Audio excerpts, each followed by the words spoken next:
gampang kalau naik gunung gede itu gampang, kalau naik gunung itu gampang gini gini gini gini. Intinya kejanggalannya kayak kakinya itu kayak berat melangkah gitu. Seolah-olah mau melangkah itu berat banget. Padahal dia sering naik gunung. Jadi kayak ada yang ngikutin. Nih ada yang ngikutin di belakang kita. Dan di titik mana ya? Dia sampai bilang saya udah gak kuat.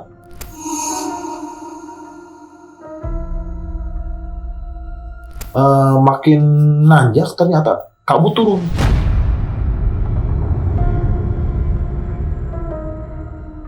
Nah, seketika dapat sinyal tuh, tersambung. Terus saya cek, aman nggak? Nah, ternyata makin parah sakitnya.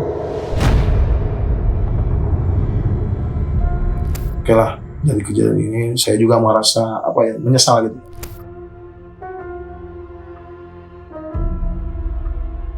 Cerita malam. Balik lagi sama gua Rian Ojan di cerita malam ketika gua dan kalian harus tahu.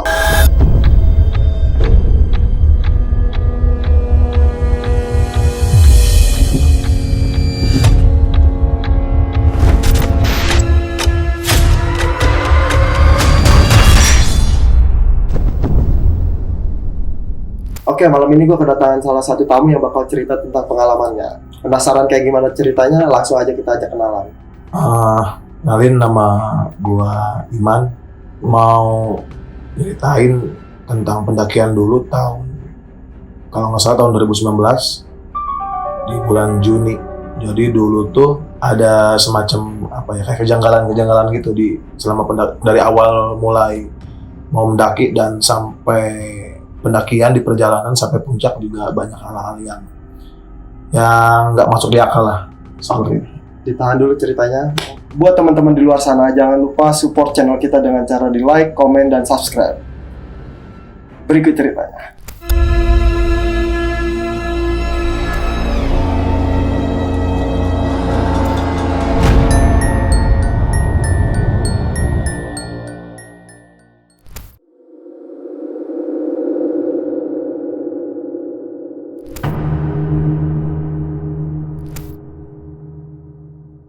Kisah di balik cerita. Jadi, Bang Iman, awal mulanya tuh gimana? Bisa diceritain nggak buat teman-teman kita? Awalnya sebetulnya waktu itu nggak ada niatan mau naik ke gunung sih. Jadi kalau nggak salah karena saya guru kan di sekolah. Di anak-anak ngajak liburan beres ulangan, beres semesteran, ngajakin main lah intinya. Ternyata ada yang nyeletuk, gimana kalau ke gunung? Karena emang dulu saya itu anak pecinta alam juga. Dan kebetulan anak-anak, ayolah kita ke gunung. Dan akhirnya kita ketuk palu bersama-sama, ya oke lah kita ke gunung. Dan itu pun kita bukan di Sabtu Minggu, melainkan Minggu Senin, yang kebanyakan orang kan kalau ke gunung itu kan Sabtu Minggu. Kita Minggu Senin karena Sabtu Minggu itu booking online itu tadi kalau ke Gunung Gede Pangrango itu kita harus booking online dulu. Pas mau kita booking online Sabtu Minggunya ternyata penuh. Akhirnya itulah hari Minggu dan Senin. Jadi kita naik Minggu, turun Senin. Akhirnya rembukan kita kalau nggak salah 8 orang waktu itu daftar online, dan kebetulan saya jadi leader di pendakian tersebut. Daftar online dengan pemberkasan, persyaratan, segala macam. Akhirnya kita semua rembukan untuk berangkat menggunakan kalau nggak salah 4 motor.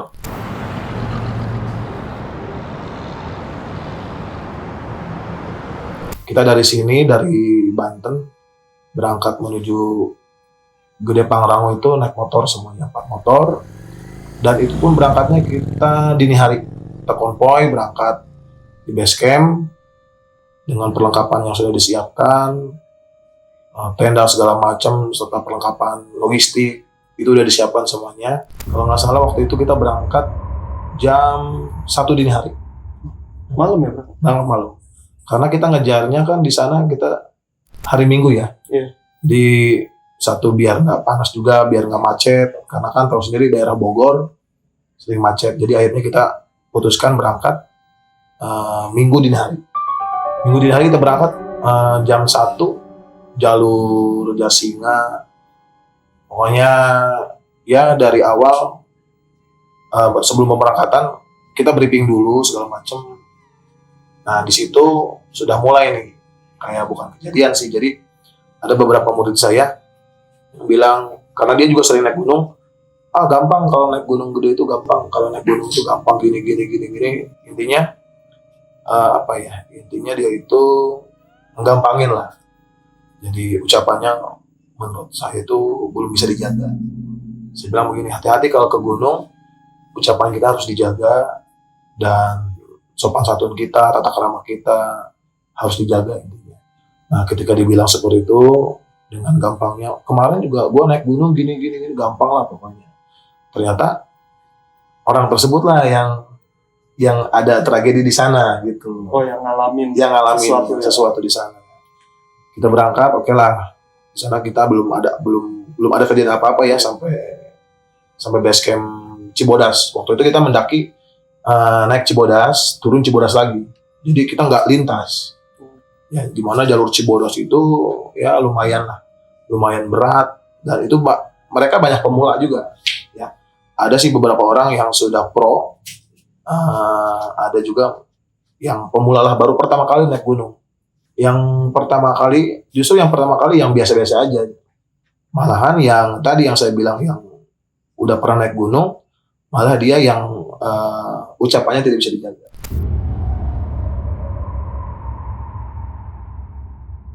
Sampai base camp kita pagi-pagi sarapan segala macam, persiapan, check in dulu ya. Seperti biasa check in, setelah jadi hasil registrasi online kita dicek di base camp Gunung Gede Pangrango. Perlengkapan kita diperiksa, tas kita diperiksa segala macam, bawaan kita diperiksa. Akhirnya kita putuskan, kalau nggak salah waktu itu kita jam 8 kurang lah, kita langsung nanjak pagi. Minggu pagi kita nanjak bareng-bareng ya. Itu masih formasi lengkap, 8 orang lengkap, dengan saya di depan dan ada tim sweeping di belakang juga. Kebetulan kita waktu itu dibekali handy talkie. Jadi kita dari rumah bawa handy talkie, bawa HT, itu buat di sana lah jaga-jaga, karena kan handphone pasti tidak ada sinyal gitu. Makanya kita bawa handy talkie dengan sinyal yang sudah kita setting ya. Di sini sudah setting dulu segala macam. Kita berangkatlah ke sana. Nah di mulai perjalanan kurang lebih 1 jam perjalanan. Nah tadi yang saya bilang ada satu orang yang tadi saya bilang ucapannya tidak bisa dijaga itu, tiba-tiba aja kayak ada kejanggalan gitu. Kejanggalannya kayak kakinya itu kayak berat melangkah gitu. Seolah-olah mau melangkah itu berat banget. Padahal dia sering naik gunung. Karena ucapannya tadi saya bilang, gampang segala macam. Ketika naik setelah 1 jam perjalanan, kakinya itu susah untuk digerakkan. Jadi seolah-olah tuh kayak gimana ya? Si kaki lagi dipegangin terus nih. Ini berat. Akhirnya dia kelelahan, banyak istirahat. Akhirnya ya kita molor waktu. Harusnya kita targetnya sampai pos sekian, pos ini beberapa jam gitu ya. Akhirnya ngaretnya banyak banget. Karena kan di sana banyak pos ya. Nah, dan jalurnya juga lumayan, berbatu. Nah, yang tadi yang saya bilang yang tadi berat kakinya itu seolah-olah kayak cedera akhirnya. Dia bahkan sempat mau menyerah gitu. Pengen balik lagi. Tapi udah nanggung nih. Pengen balik lagi jauh. Mau nanjak juga masih jauh banget. Akhirnya kita pelan-pelan aja lah. Karena tujuannya kita bersama-sama, akhirnya kita pelan-pelan. Tapi di gunung itu ego kita masing-masing muncul. Ada yang gampang marah, ada yang tadi sabar aja. Dan saya sebagai leader waktu itu kebetulan masih bisa menengahi ya. Kata saya, udah kita tungguin aja, kasihan. Karena bagaimanapun ini anggota kita. Kalau kita tinggalkan, khawatir hilang atau segala macam. Yang namanya di gunung kan rentan sekali. Kayak hilang gitu ya, kayak ada gangguan-gangguan mistis. Kalau orang-orang bilang tuh, disasarin gitu. Iya. Jadi harusnya jalurnya ke kiri, dialah malah ke kanan. Tanpa disadari kan banyak orang yang hilang di gunung itu sampai terjun ke jurang gitu. Padahal dia nggak sadar. Ya. Nah akhirnya kita tetap jalan dan di titik mana ya? Dia sampai bilang saya udah nggak kuat.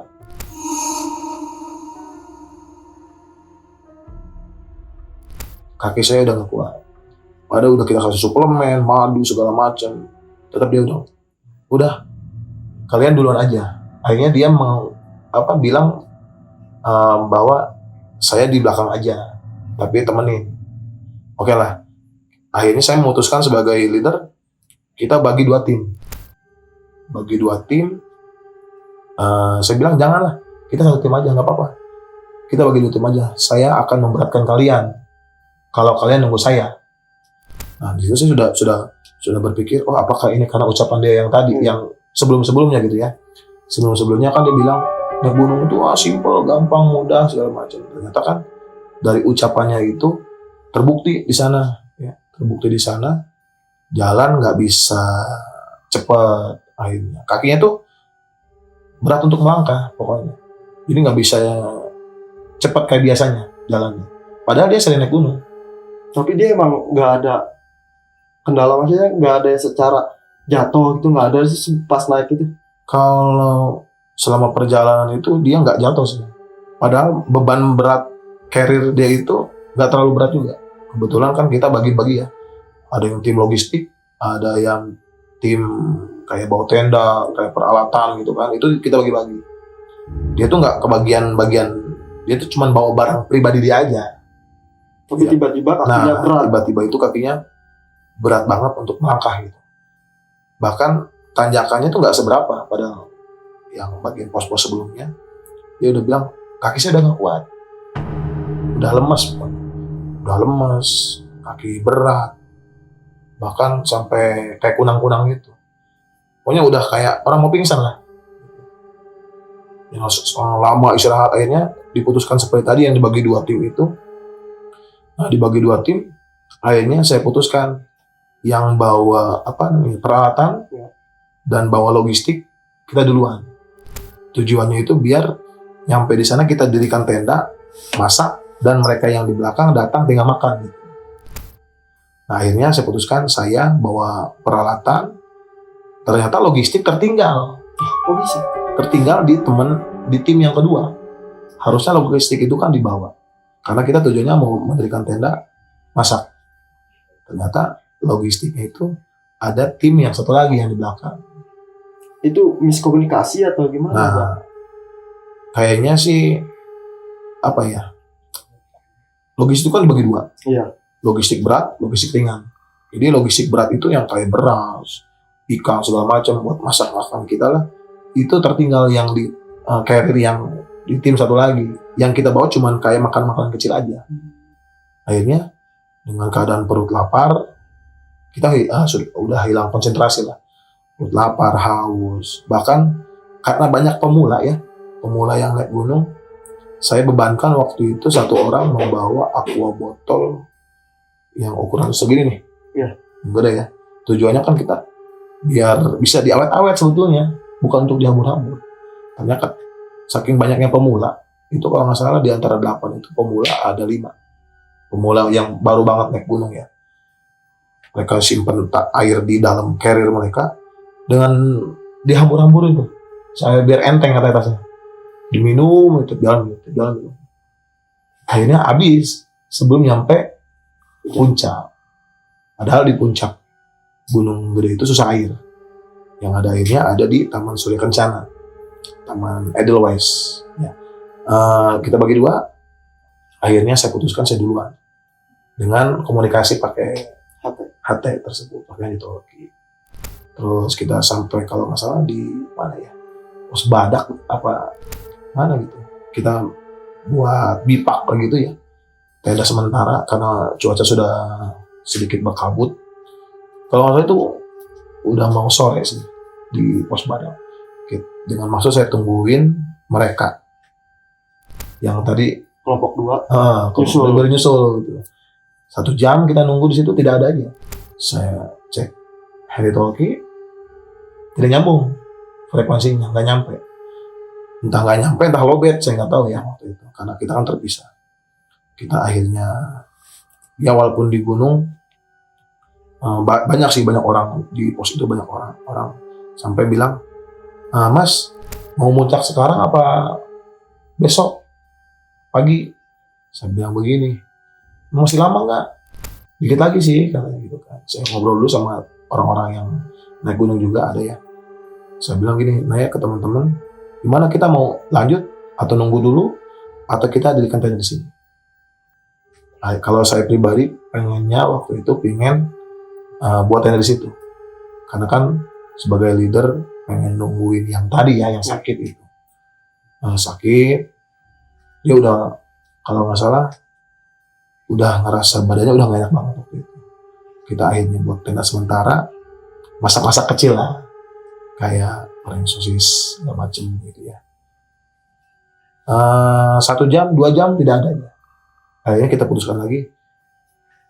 Anggota yang satu bilang ke saya, gimana kalau kita lanjut ke puncak? Dengan pertimbangan berat, karena itu kalau nggak salah udah jam 4 sore lah. Akhirnya 4:30 kita nanjak lagi. Kita putuskan ya udah, kita berangkat. Tim yang tadi belum muncul juga.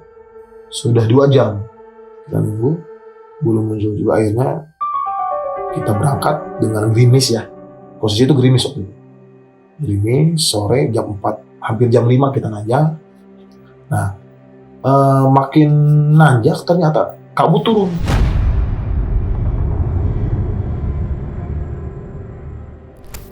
Itu posisi udah gelap tuh.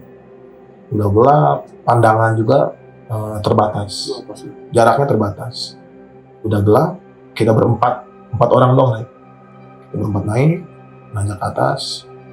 Di situ sudah mulai ada gimana ya, rasa-rasa nggak enak gitu. Dalam artian bukan nggak enak hati ya. Jadi kayak ada yang ngikutin. Nih ada yang ngikutin di belakang kita. Akhirnya setiap dapat 5 langkah, saya nengok lagi ke belakang. Padahal nggak ada apa-apa. Tapi perasaan saya dan teman yang satu lagi, karena teman satu lagi itu emang kayak bisa ngerasain dan bisa ngelihat katanya. Karena kalau namanya kayak indigo itu gitu ya. Kayak indigo, dia ngerasa, Pak, ada yang ngikutin kita di belakang. Saya bilang, nggak ada. Ada Pak. Jadi dia bilang begitu. Sampai dia jalan aja pengen di depan saya, nggak mau di belakang. Padahal saya tugaskan dia itu untuk di belakang saya di depan. Saya buka jalur waktu itu. Karena gelap kan ya, kita nggak tahu arah mau kemana. Center juga waktu itu terbatas kita, karena center tertinggal di tas yang kelompok 2. Center akhirnya cuma pakai center seadanya di handphone, dan adalah yang pakai headlamp itu 1 orang. Nah di tengah perjalanan itu udah nggak ada siapa-siapa, udah nggak ada yang ngedaki, karena katanya kalau jam segitu kalau bisa jangan ngedaki. Jadi istilahnya apa ya, kalau mau maghrib itu kalau kata orang yang di sana, jangan maghrib itu jangan beraktivitas dulu, jangan dulu nanjak. Kalau mau lepas maghrib naik lagi. Kita maksain waktu itu jam 5 itu masih di perjalanan, karena jarak dari pos itu ke puncak tuh lumayan jauh, hampir 2 jam kalau nggak salah, kurang lebih. Jadi 1 jam perjalanan udah maghrib, kita berhenti dulu, stop. Saya bilang stop dulu, break di sini, minum segala macam. Situ udah mulai angin kencang. Pokoknya kata orang kalau udah ada angin kencang, cepat-cepat cari perlindungan lah. Apalagi udah ada kabut. Nah khawatir, yang saya takutkan kalau nggak salah waktu itu masih zamannya ada pendaki yang hilang, kalau salah di Gunung Piramid itu hilang dan meninggal. Nah saya kepikiran di situ. Akhirnya saya coba handi talkie lagi nih ke yang kelompok 2, khawatir mereka hilang. Nah saya di situ baru merasa khawatir karena kok ini udah 3 jam nggak muncul.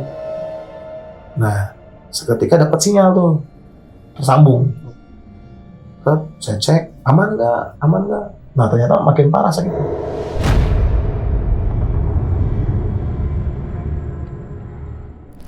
Si yang tadi Ya. makin parah sakitnya, kakinya makin sakit katanya, yang terus badannya menggigil. Nah yang saya takutkan kalau di gunung kan kalau udah menggigil kan bisa hipotermia. Iya. Ya. Nah, bahaya nih. Mana obat-obatan ada di saya? Akhirnya, akhirnya gimana kita naik? Jangan. Taruh Pak, tahan dulu. Kita tunggu lagi. Itu makin mencekam tuh. Nah itu tuh saya malah ngedengar apa ya? Suara-suara Kelibatan. ya selewatan lah, bes gitu ya di sini. Terus kayak ada yang nangis. Ada yang nangis. Saya bilang, ada yang manggil, ada yang nangis nih. Saya bilang. Tapi saya nggak bilang ke anggota saya, karena kalau saya bilang pasti mereka takut. Saya kuat-kuatin aja. Tapi tetap teman saya yang satu lagi itu yang saya bilang bisa ke Indigo itu, dia bilang saya, Bang, apa? Ada yang manggil. Mana? Belakang. Ada nggak orangnya? Nggak ada. Saya tengok lagi, cek lagi akhirnya. Nah teman yang satu lagi nangis. Anggota saya yang satu lagi nangis. Saya tanya, kenapa nangis? Saya takut. Karena dia juga dengar ada yang nangis itu. Ternyata bukan saya aja yang dengar. Akhirnya saya tanya lagi, dengar nggak? Yang nggak dengar cuma satu orang. Dari 4 orang itu. Jadi saya, yang Indigo tadi, sama yang nangis, yang dengar. Tapi beda ya, yang didengar sama Indigo malah manggil ya. Kayak Indigo tuh manggil, jadi seolah-olah tuh sini aja, jalurnya ke sini gitu. Kata dia ya. Iya. Karena kan saya nggak dengar. Kata dia, sini aja, lewat sini, jalurnya ke sini yang benar. Tapi saya bilang, saya dulu pernah ngedaki gunung ini, jalurnya bukan ke sana. Saya bilang, pokoknya ikutin alur ini, karena setelah ngelewatin apa ya, tanjakan setan tuh ada di Gunung Gede itu, Pangarang itu ada tanjakan setan. Tanjakannya itu luar biasa lah, curam, dan nanjaknya itu harus pakai tali. Nah setelah ngelewat itu jalurnya makin terjal pokoknya. Kita tuh cuma bisa pegangan ke pohon cantigi. Pohon cantigi itu ya pohon-pohon yang khas gunung lah. Yeah. Ada pohonnya kalau nggak salah warna hitam. Kita cuma bisa pegang di situ aja. Terus akhirnya hujan turun, itu posisi jam 6:30 malam. Kita udah kemaghriban di jalan tuh, udah puncak. Akhirnya saya bilang kita pakai ponco ya, pakai jas hujan, sambil rencana sih nungguin apa? Kelompok 2. 3 jam saya hubungi lagi kan, tetap nggak bisa nyampe. Malah yang nyampe sinyal radio lain. Malah tabrakan sama sinyal lain. Sama kalau nggak salah dulu tuh sama kayak orang-orang sekitar situ lah. Karena kan frekuensinya jauh juga kan. Nggak nyampe ke mereka. Terus saya tungguin dulu sebelum puncak di sini. Nah yang nangis tadi makin gimana ya? Makin menjadi-jadi. Ayolah kita berangkat aja. Jangan di sini. Misalnya kita di puncak aja. Saya bilang, tahan dulu saat. Nah dia, ketika saya bilang tahan, dia mau pengen jalan sendiri. Udahlah gue duluan. Dia akhirnya naik duluan. Saya bilang ikutin. Yang tadi orang yang nggak dengar ya. Yeah. Saya dengan orang yang Indigo. Dia berangkat duluan nih ke atas. Pegangin. Akhirnya baru nyampe beberapa meter balik lagi. Saya bilang kenapa? Saya kayak lihat ada sosok gimana gitu. Dia ngelihat sosok kurang jelas ya, tapi kata dia ada orang yang berdiri aja. Saya bilang siapa? Kan nggak ada orang, dari nggak ada yang lewat. Saya bilang kita tuh udah sejam di sini nggak ada yang lewat satupun, nggak ada yang naik, nggak ada yang turun. Saya bilang. Terus siapa itu? Pokoknya nggak tahu bang. Saya bilang, Pak nggak tahu. Karena kan yang satu itu ada alumni ya. Kebetulan saya bawa murid saya. Nggak tahu bang. Gini. Tapi nggak ada yang berdiri. Yaudah kita bareng-bareng aja. Akhirnya kan kita kita bisa baca-baca segimana semampu kita lah. Akhirnya saya bilang, udah kita baca sholawat aja deh. Kita baca ayat kursi segala macam. Ya minimal ngilangin rasa takut kita. Karena udah mencekam banget pokoknya itu. udah gelap, kabut, hujan, pokoknya lengkap lah. Akhirnya saya putuskan, ya udah kita berangkat ke puncak. Nah, alhamdulillah, kalau nggak salah itu setengah jam perjalanan, tiba kita di puncak Gunung Gede Pangrango. Di Gunung Jadi, Gede. Nyampenya jam berapa tuh? Kalau boleh tahu? Kalau nggak salah waktu itu sekitar jam 8 kalau nggak salah. Karena kita banyak diemnya di yang di tanjakan itu. Iya. Banyak diemnya pas gelap karena nungguin Kelompok 2 itu. Akhirnya kita nyampe puncak. Saya bilang kita dirikan tenda, kita masak seadanya. Itu tuh nggak ada orang satupun di puncak.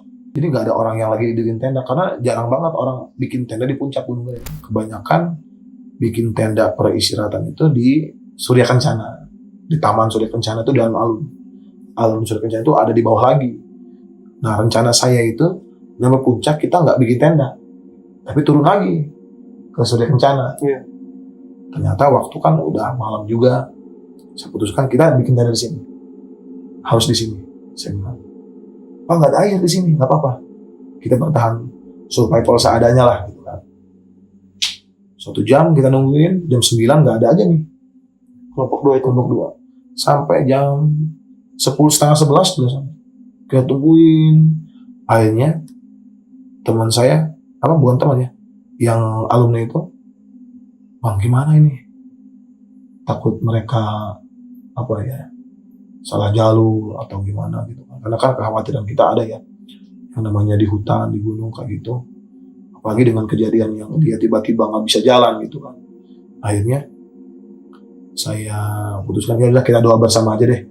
Siapa tahu kalau kita udah doa bersama, mereka minimal dilancarkan perjalanan mereka ke puncak. Gitu kan.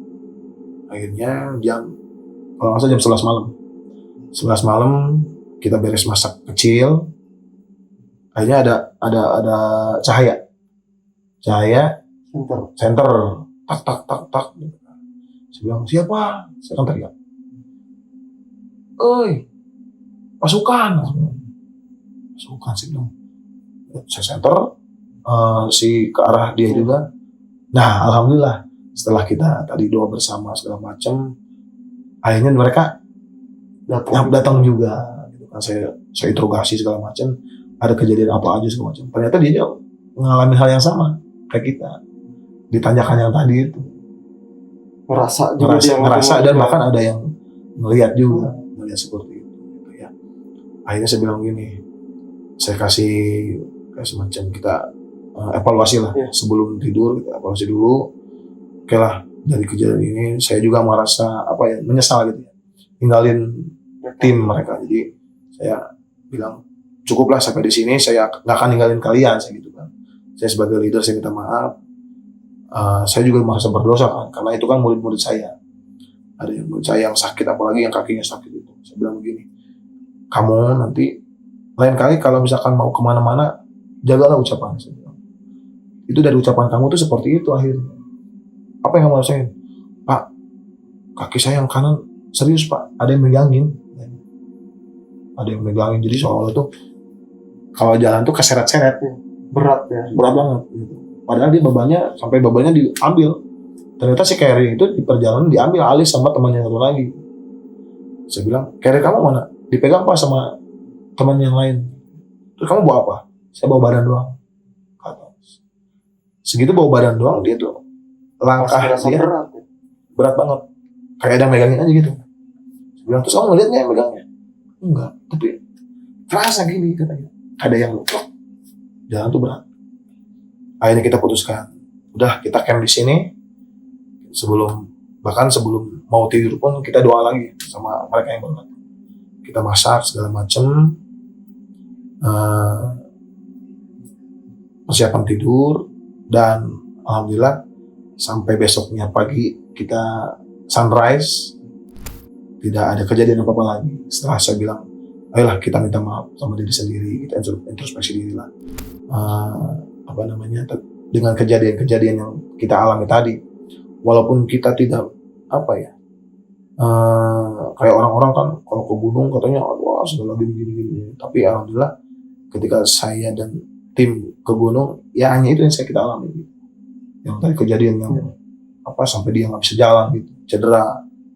Mungkin itu aja sih yang kayak mencekam segala macam itu menurut saya baru pertama dari sekian gunung yang saya naik gitu ya. Itu kejadian pertama saya bawa tim saya begitu. Tapi kondisi dia pas turun gimana tuh Bang? Nah pas turun justru udah Nggak kenapa-napa? normal lagi. Pas dia turun beres muncak kita, oke lah kita doa bersama lagi, kita pulang. Ya pelajaran yang bisa kita ambil di sini adalah untuk jaga sikap, jaga omongan gitu, jangan sembrono. Walaupun kita udah pernah ya, seenggaknya kita jaga sikap gitu, terutama di gunung gitu kan ya. Ya udah, buat teman-teman jangan lupa support channel kita dengan cara di like, komen dan subscribe. Cerita malam ketika gua dan kalian harus tahu.